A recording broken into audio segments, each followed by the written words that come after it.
Hello, this is Yanis Varoufakis on behalf of DiEM25 with an end of month review, the month being January 2025. You have heard all about DeepSeek, the Chinese artificial intelligence AI company, which this week changed the global AI landscape, not to mention the $1 trillion losses it caused in the New York Stock Exchange and Nasdaq. DeepSeek is China's response to OpenAI's ChatGPT-4. Its models perform as efficiently as their American counterparts. The difference is that DeepSeek is offered to you, to everyone, for free. How do they make money? Only by selling services to developers, and that compared to OpenAI's services, GPT-4, 5, at a fraction of OpenAI's prices. The gist of DeepSeek's arrival on the AI scene and the carnage in the American stock exchanges is a sudden transition from proprietary to open source technology. It is therefore no great wonder that the moment DeepSeek became the most downloaded app on the Apple Store, it pulverized the market capitalization of the hitherto overinflated US big tech stocks. But how did this happen exactly? How is it that a private commodified service is suddenly offered for free? And does this mean that techno-feudalism is in trouble? To begin with, it's important to note that AI was never a proprietary technology in itself. The underlying code of all AI companies was always open source. What made American AI a quasi-private commodity was the way in which these models were trained using huge amounts of privatized data. Where I say privatized, you should translate stolen data, your data, my data.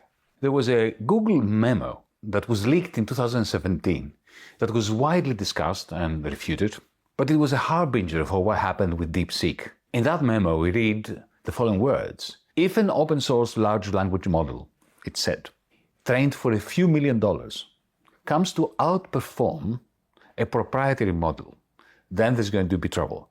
There will be no firewall, the memo continues, even to safeguard OpenAI. That's what happened. DeepSeek pierced the United States AI company's bubble by decommodifying the results of the model's training and doing it at a tiny cost to itself, shifting the results of AI-trained models from behind a paywall to the public realm. Within days since the release of the latest version of DeepSeek, developers around the world started building their own models on top of DeepSeek's. This was the nightmare of American big tech AI service providers who have been offering the results of prompts as a commodity in the form of subscriptions. You see, DeepSeek type applications can now produce high quality translations for free. That's just an example. And in so doing, they undermine the business model of companies like DeepL, the German company. In the broader scheme of things, this means that the morsels of cloud capital that Europe owned, like DeepL, essentially have lost their market value. Nevertheless, and this is a huge nevertheless, it is only AI as a commodity that has lost its grossly exaggerated market price or value.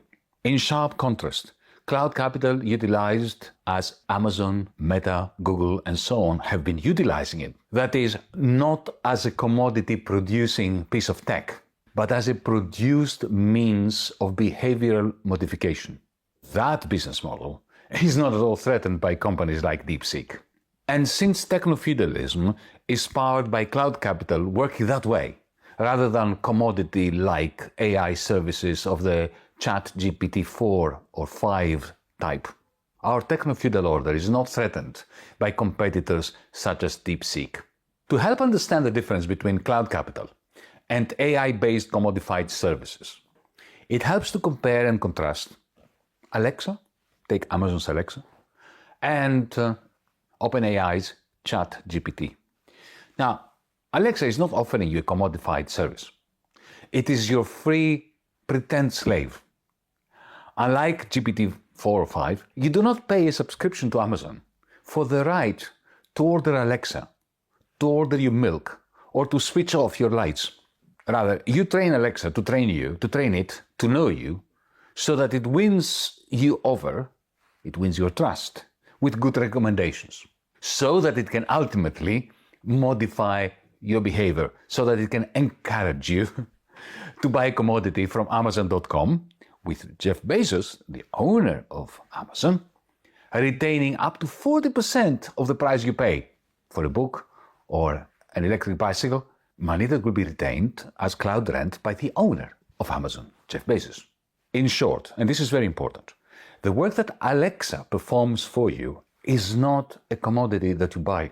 Unlike ChatGPT, which works to sell you a commodity, even in a subscription form. To put it in different words once more, ChatGPT is subject to market competition and therefore vulnerable to companies like DeepSeek. But Alexa is not. This is why OpenAI, ChatGPT's maker, is seriously damaged by the emergence of DeepSeek, but Amazon is not. That's my basic point. Cloud Capital is in a league of its own, beyond market competition from DeepSeek-like upstarts, because its power lies in its capacity to modify our behavior and remove us from any market. For example, to shift us from real markets to cloud thieves like Amazon or Alibaba. To wrap this up, in conclusion, Cloud's capital capacity to drive techno-feudalism is not challenged by companies like DeepSeek.